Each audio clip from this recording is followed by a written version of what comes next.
अस्सलाम वालेकुम नाजरीन। हॉरर उर्दू पॉइंट के साथ मैं हाजिर हूँ। चलिए सुनते हैं कि आगे नागिन में क्या हुआ। रहने को कोठरी चाहिए मुझे। नवारत अजनबी ने लंबा सा कोट पहन रखा था और मुंह सर ग्लूबंद में लपेट रखे थे। घुटनों तक लंबे बूट पहने अजनबी के बाएं हाथ में लकड़ी की संदूकची थी। रहने को कोठरी चाहिए मुझे। नवारत खिड़की खुलते देखकर खुरदरी आवाज में घुराते हुए बोला।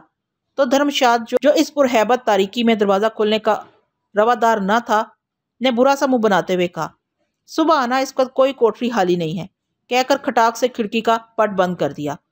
खट खट खट दरवाजा बुरी तरह पीटा गया। क्या है? धर्मशाद ने फिर खिड़की थोड़ी सी खोली। वो नवारत के पुरसरार हुलिये से तरा रहा था। मैंने कहा ना, मुझे सर छुपाने को जगह चाहिए। कान नहीं है तुम्हारे? अजनबी के लहजे में गुराहट नुमाया थी, जिसे महसूस करके धर्मशाद काम का रह गया और फिर जवाब दिए बगैर खिड़की बंद करने ही लगा था कि अजनबी ने दाएं हाथ बढ़ाकर फुर्ती से इसकी गर्दन नाप ली। आप खिड़की बंद की तो तुम्हारी सांसें खींच लूंगा। मैं कोई भीख मंगा नहीं, मुसाफिर हूं, पैसे दूंगा। जल्दी किराया बताओ। तांबे के सिक्के हैं तुम्हारे पास? धर्मशाद मिनमनाया। सब कुछ है, जल्दी दरवाजा खोलो। यह कहते हुए नौजवान ने झटका देकर धर्मशाद की गर्दन छोड़ दी तो इसने फटाफट दरवाजा खोल दिया और सहमे हुए से अंदाज में एक तरफ खड़ा होकर अपनी गर्दन सहलाने लगा।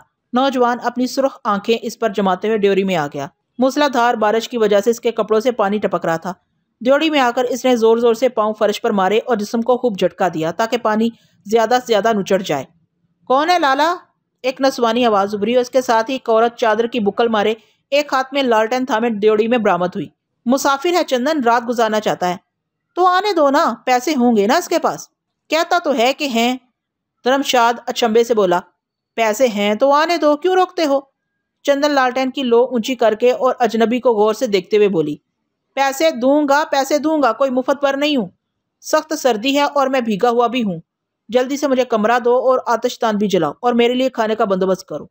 नौजवान का तहमकाना अंदाज देखकर धर्मशाद, जो पहले ही से खौफजदा हो चुका था, आए मेरे साथ कहकर चल पड़ा और चंदन लालटेन उठाए इन दोनों के पीछे चल पड़ी। राहदरी से गुजरकर धर्मशाद बाएं मुड़ गया।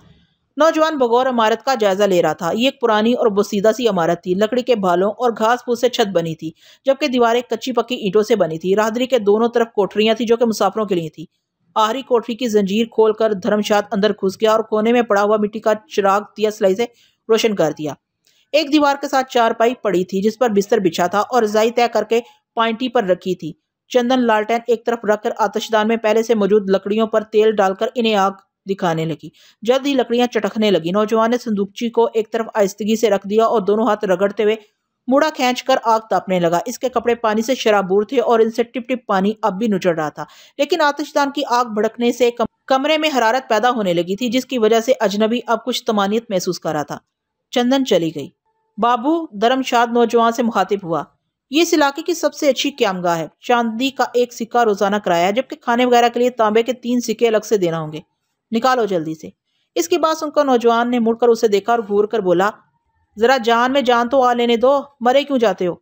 और फिर जल्दी जल्दी आग सेंकते हुए लंबा कोट उतार कर दीवार पर लगी अलगनी से लटका दिया। अब इसने बूट उतारे, फिर जुराबे भी उतार दी और मोड़े पर बैठकर पांव आतिशदान की तरफ कर लिए। धर्मशाद एक तरफ खड़ा उसे देख रहा था। नौजवान काले रंग की शलवार कमीज में मलबूस था। कोट के नीचे कपड़े ज्यादा गीले ना थे, ताहम इसने कमीज उतार दी। अब वो शलवार बुनियान में था। चारपाई इसने घसीट कर आतिशदान के करीब कर ली और बिस्तर पर चढ़कर तकिया सीधा किया और रजाई घुटनों तक खींच ली। इतने में चंदन बड़े से प्रात में खाना लेकर आ गई। आलू साग की गरम गरम रकाबी से भाप निकल रही थी और साथ ही गर्मा गर्म रोटियां थी। थोड़ा सा प्याज और अचार भी था। एक तरफ को पड़ी 3 टांगों वाली मेज पर परात रखी और मेज उठाकर चारपाई के करीब ले आई और फिर कोने में पड़े घड़े पर मौजूद मिट्टी के प्याले में पानी उंडेलकर प्याला भी मेज पर लाकर रख दिया और खुद जमीन पर ही बैठ गई। ये एक 25-30 साल सांवली और फरबसी औरत थी जिसने तेल चुपड़े बालों में परांदा डाल रखा था, जबकि धर्मशाद 40 के पेटे में था। खूब सैर होकर खाना खाने के बाद नौजवान ने लंबा डकार लिया और फिर नेफे से बीड़ी निकालकर एक तरफ को पड़ी दिया सलाई से सुलगाया और लंबा कश लेकर खांसा और फिर जलती बीड़ी सालन की रकाबी के किनारे पर रख दी और बुनियाद की निचली तरफ लगी जेब टटोलने लगा। हाथ बाहर निकला तो उसकी हथेली पर चांदी के चमकते सिक्के देखकर चंदन और धर्मशाद दोनों की आंखों में चमक उभर आई। चांदी के 10 सिक्के गिन कर इसने मेज पर रख दिए और बोला, ये रख लो, बाद में हिसाब कर लूंगा। इसकी बात खत्म होने से पहले ही चंदन ने लपक कर सिक्के उठा लिए और अपने पल्लों से बांधने लगी और बोली, बाबू, मैं अभी तुम्हारे लिए चाय और हुक्का ताजा करके लाती हूँ। तुम्हारी अपनी सराय है, जब तक जी चाहे रहो। यह कहते हुए इसके लहजे में लालच का अंसर नुमाया था, जिसे महसूस करके अजनबी धीरे से ज़ेरेला मुस्कुरा दिया। थोड़ी ही देर में चंदन हुक्का और चाय भी ले आई, जबकि धर्मशाद जा चुका था क्योंकि इसकी आंखों में नींद उतरी हुई थी। वैसे भी अब काम खत्म हो चुका था। बाबू, क्या नाम है तुम्हारा? कहाँ से आए हो? कहाँ जा रहे हो? वह एक ही सांस में कई सवालात कर गई। नाग मंदिर यहाँ से कितनी मुसाफत पर है? अजनबी इसके सवालात को नजरअंदाज करते हुए बोला। वहां तो सिर्फ जोगी सपेरे ही जाते हैं, लेकिन रास्ता बहुत खतरनाक है। चंदन चारपाई की पट्टी पर टिकते हुए बोली। मैंने पूछा है कितनी दूर है? अजनबी ने चमकदार सुर्ख आंखें इसके चेहरे पर गाड़ते हुए दृष्ट लहजे में पूछा तो चंदन घबरा गई और जल्दी से चारपाई से उठकर परे होते हुए बोली, 3 दिन और 3 रातें तो लग ही जाएंगी, लेकिन रास्ते में कजरीबन का जंगल पड़ता है जहां सांप ही सांप है। अकेले मत जाना। चंद दिनों बाद यात्रियों का एक ग्रोह रवाना होने वाला है, इसके साथ चले जाना। ये काफिला हर साल नाग मंदिर के महान पंडित नागदास के जन्मदिन पर अपनी अपनी जन्म कुंडली बनवाने जाते हैं। सुना है बाबू, नागदास सदियों से जिंदा है और इसे नाग देवता की आशीर्वाद हासिल है। चंदन आंखें पटपटाते हुए बोली। ये शख्स तुम्हारा क्या लगता है? अजनबी हुक्के का लंबा कश लेते हुए सवालिया हुआ। भाई है मेरा, धर्मशाद नाम है इसका। तुम्हारी शादी नहीं की इसने? कमाऊ बहन की शादी करके सोने की चिड़िया तो नहीं उड़ानी ना इसको। चंदन मानी खेज लहजे में बोली तो अजनबी ने चौंक कर इसकी तरफ देखा और मुस्कुरा दिया। ओह अच्छा, ये बात है। अजनबी सर हिलाकर गोया अपने आप से मुखातिब हुआ। फिर तो जाती रात के सन्नाटों की राह से खींच कर वक़्त की यादों के पिंजरे के अंदर कैद कर लेने में कोई हर्ज नहीं। मैं समझी नहीं। चंदन ना समझने वाले अंदाज में दीदे फैलाकर हैरानगी से बोली। जाड़े की तवील रातें सुबह के उजाले को अपने अंधेरे में दखल अंदाजी की जल्द इजाजत नहीं देती। समझने समझाने को बहुत वक्त पड़ा है। नौजवान ने चंदन को बाजू से पकड़कर चारपाई पर बिठाते हुए कहा और पुनियान की अंदरूनी जेब में हाथ डालकर चांदी के मजीद सिक्के निकालकर चंदन की हथेली पकड़कर इस पर रख दिए और इसकी आंखों में झांक कर बोला, यह चंदन और राकेश का आपस का मामला है। ये कहते हुए जिसने अपना नाम राकेश बताया था बाएं आंख दबा दी तो चंदन मजीद सिक्के पाकर खिल उठी और फिर फुर्ती से जूते उतार कर बिस्तर में घुस आई। सरसराहट की तेज सीटी नुमा आवाज से राकेश की आंख खुल गई। चंदन तो न जाने कब की जा चुकी थी। आवाज सारे कमरे में फैली हुई थी। राकेश तेजी से बिस्तर पर उठ बैठा और गैर इरादी तौर पर इसकी नजरें संदूकची का तवाफ करने लगी। क्या देखता है कि सब्ज रंग का तेज धुआं लोहे के डिब्बे को घेरे में ले रहा है और सरसराहट और सीटी की आवाज भी शायद इसी धुएं से आ रही थी। राकेश फुर्ती से नीचे उतरा और हैरानगी से इस मंजर को समझने की कोशिश करने लगा। धुआं और गहरा होता चला गया, गहरा और गहरा, हत्ता के सब्जी माइल धुआं नीला होने लगा और फिर धुएं के बैरूनी किनारों से सुनहरी रोशनी की किरणें फूटने लगी। कौन है?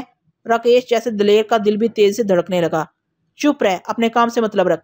एक खनकती आवाज धुएं से आ रही थी, लेकिन राकेश शायद अब संभल चुका था। इसने तेजी से बढ़कर दोनों हाथों से संदूकची को उठा लिया तो धुआं तेजी से मचलने लगा और मचलते मचलते एक खूबसूरत लड़की की शक्ल इख्तियार कर ली। लड़की क्या थी?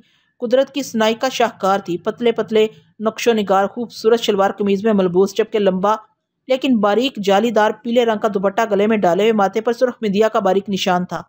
लाओ मुझे दे दो, वो हाथ बढ़ाकर बोली। कौन हो तुम? राकेश संदूकची पर गिरफ्त मजबूत करते हुए और लड़की पर नजर जमाकर बोला। जिद ना कर राकेश, तू इंसानों के चिल्तरों से वाकिफ नहीं। तेरे लिए इसकी हिफाजत करना और इसे नाग मंदिर तक ले जाना बहुत मुश्किल होगा। यह काम सिर्फ शिमाला देवी कर सकती है। शिमाला देवी? राकेश हैरानी से बोला। हाँ, शिमाला देवी। शिमाला अपने आका के तमाम अहकामात बजा लाती है और इससे अपने लिए सिर्फ एक ही काम करवाती है। वो है इंसानी दिल का हसूल, जिनको मैं सालम खाती हूँ बड़े शौक से। तो फिर तुम्हें यह भी इल्म होगा कि मैं कौन हूँ? राकेश हशम की निगाहों से उसे देखते हुए बोला तो लड़की जो क्यामत खैस हुस्न की मालका थी हंस पड़ी और गले में पड़े हुए बड़े से दुपट्टे को कलाइयों पर लपेट कर और पांव एक दूसरे के ऊपर रखकर दीवार से टेक लगाकर खड़ी हो गई और बोली, राकेश ये सही है कि मेरी और तेरी ताकत टकराई तो किसी एक की शिकस्त जरूरी है, परंतु मेरी हत्या हो भी गई तो मौत मेरे लिए आर्जी होती है। मैं फिर जिंदा हो जाती हूँ और फिर जब तक मुझे कोई मार नहीं देता मैं जिंदगी के मजे लूटती रहती हूँ। लेकिन तुम? और फिर हंसी, लेकिन तंजिया अंदाज के साथ।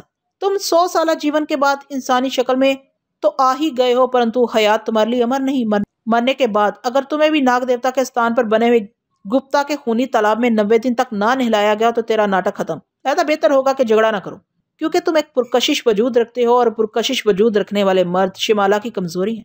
तुम्हें मारकर शिमाला अफसुर्दा रहेगी। मेरे पप्पू, ये तुमने कैसे विश्वास कर लिया कि तुम मुझ पर आसानी से काबू पा लोगी? छोड़ो राकेश इस बहस को और लाओ ये संदूकची मुझे दे दो, ताकि इसमें मौजूद नागन को आखिरी अमल के जरिए जल्द अज जल्द जिंदा करके सिकंदर की खिदमत में पेश कर दूं। वो इसका क्या करेगा? वही जो ऐशकोशी के दिलदादा मर्द सुंदर नारियों के साथ करते हैं। नहीं शिमाला, मैं ऐसा हरगिज ना होने दूंगा। इस स्नाह में शिमाला अदा से चलते हुए राकेश की जानब बढ़ी और संदूकची पर हाथ रख दिए तो राकेश चौकन्ना हो गया और इसकी गिरफ्त संदूकची पर मजीद मजबूत हो गई। लेकिन फिर अचानक ही संदूकची जैसे इसके हाथ से फिसलने लगी। राकेश ने बहुत कोशिश की लेकिन संदूकची पर असरार तरीके से अगले ही लम्हे शिमाला के हाथ में थी और इसे कबल के राकेश कुछ करता शिमाला बिमा संदूकची गधे के सर से सींग की तरह गायब हो चुकी थी।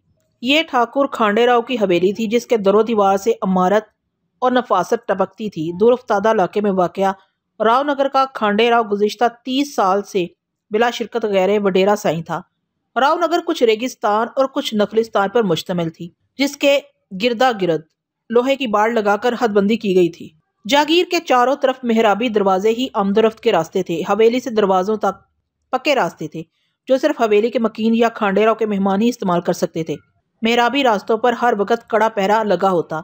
पहरेदार वहां हर वक्त चारपाइयों पर खूनी असला से मुसल्लह होकर बैठे होते जबकि हारदार तार के साथ साथ जा बजा चौकियां बनी होती थी जिन पर 24 घंटे ठीकरी पहरा होता और खूंखार कुत्ते फिरते रहते।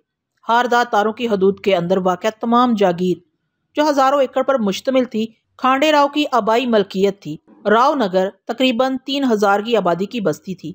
आधी से ज्यादा आबादी बराह रास्त मज़ारों की सूरत जमीनों और बागात में काम करती और बकाया आबादी खांडेराव की कायम करदा खड्डियों पर आटे की चक्कियों या दीगर कारखानों में काम करती।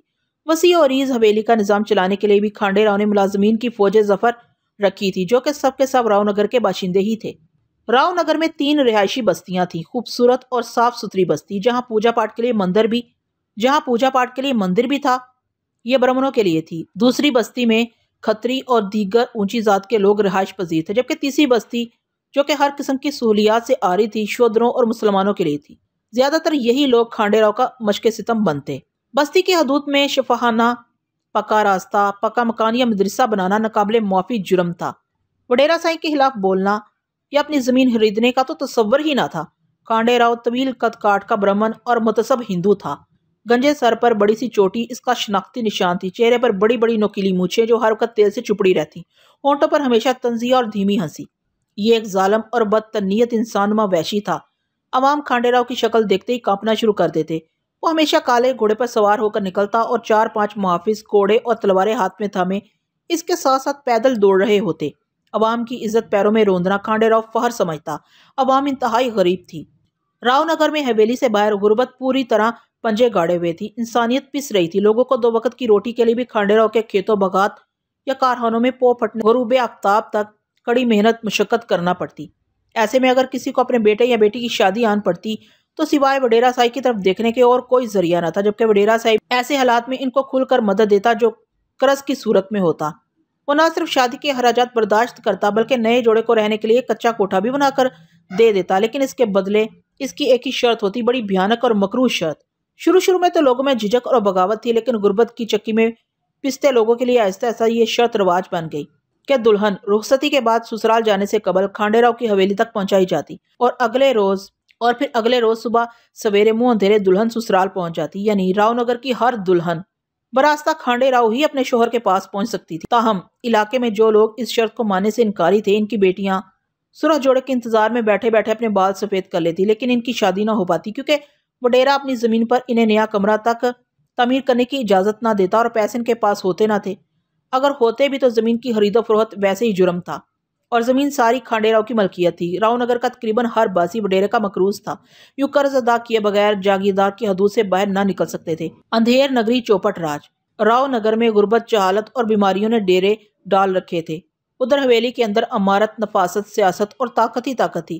खांडेराव, इसकी बीवी और 2 बेटियां पद्मावती और पुरवाई इस हवेली के कुल रिहायशी थे लेकिन मुलाजमीन की तादाद दर्जनों में थी। रावनगर की अछूत बस्ती में एक घराना बेवा औरत का भी था जिसकी 3 जवान बेटियां और एक ही बेटा सिकंदर था। गुर्बत की अथाह गहराइयों में जिंदगी की कश्ती मुशक्कत की पतवार से हाथ खींच रहे थे। बेवा ने जब बड़ी लड़की की शादी रचाई तो सिकंदर नाबालग था।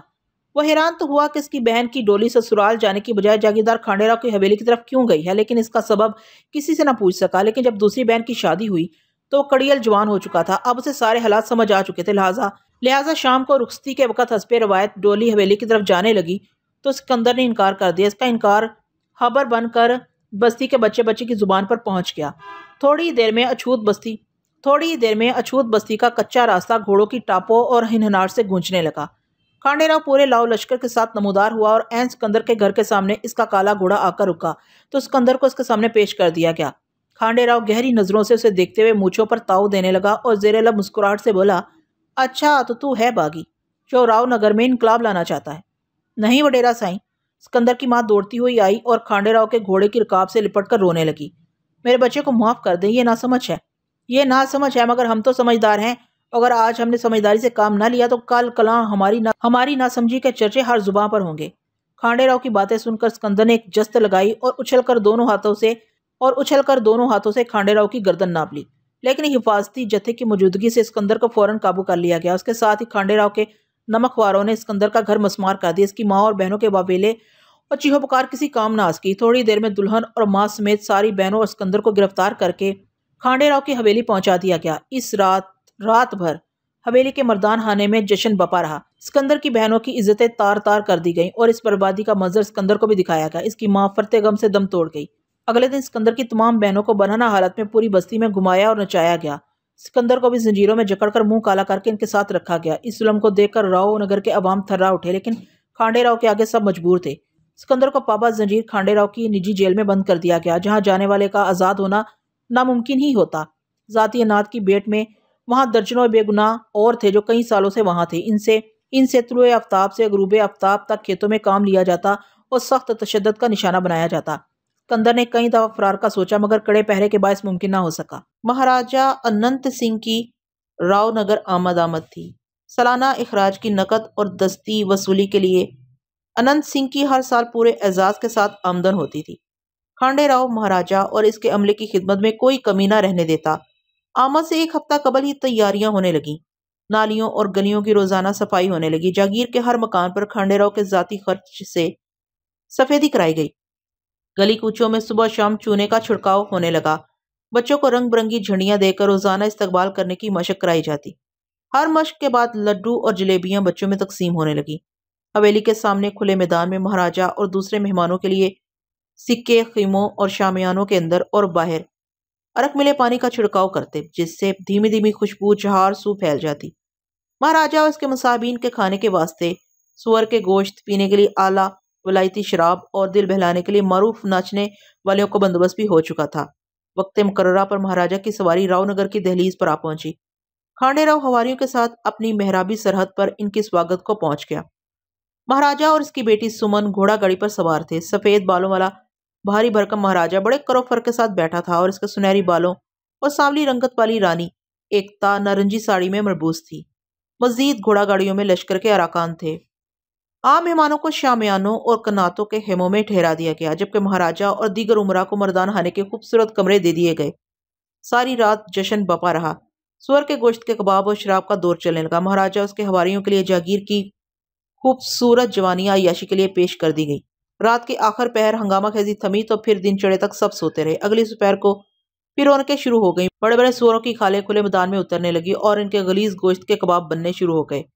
खुले मैदान में कुर्सियों के अंबार में महाराजा और उसके हवारी बराजमान हो गए। चाय लस्सी के साथ सुअर के गोश्त के कबाबों से दावत शुरू हो गई। इसके बाद सब लोग टोलियों में बटकर गांव की गलियों और बाजारों की सैर करने लगे। सरे शाम महफिल मुजरत का ऐलान होने के बाद सब लोग फिर जमा हो गए। तबले पर थाप पड़ी हारमोनियम गुनगुनाने लगे। जहरा बाई और शमिया बाई के घुंघरू भरे पांव हरकत में आ गए। बाजारी रक्स शुरू हो गया। शराब की बोतलें खुलने लगी। तूफान बदतमीजी शुरू हो गया। गांव के शुरफा ने अपनी बहू बेटियों को मकानों के अंदर करके दरवाजे बंद कर लिए। सख्त चिलचिलाती धूप में तमाम कैदी काम कर रहे थे। इन्हीं में सिकंदर भी था, जिसके टखने मुस्तकिल जंजीरों की वजह से जख्मी होकर रिस रहे थे। उसके लिए चलना भी मुश्किल था, लेकिन यहाँ इसे मार के खौफ से सारा दिन काम करना होता, वरना पहरे पर मामूर रजनी और लाल खान बगैर किसी वजह के कैदियों की खाल उधेड़ते रहते, जो सारा दिन एक दरख्त घनी छांव में चारपाई डाले गप्पे लगा रहे होते।